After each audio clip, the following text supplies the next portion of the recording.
Here I have Motorola Moto G54 5G, and today I'm going to show you how to transfer files from internal storage to SD card on this device.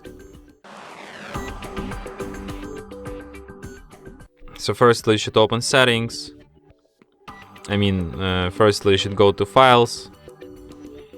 So you can transfer like downloads, images, videos, audios, apps, documents, whatever you want. So let's transfer some images this one time. So to select an image, you just hold down your finger on it. Then to select multiple images, you can tap on them one by one. When you're done selection, just tap on three dots here.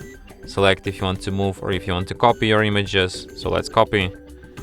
Then select where to SD card, to any folder you like, the pictures, and tap copy here. And now you have these images here on your SD card. And that's it. Thanks for watching.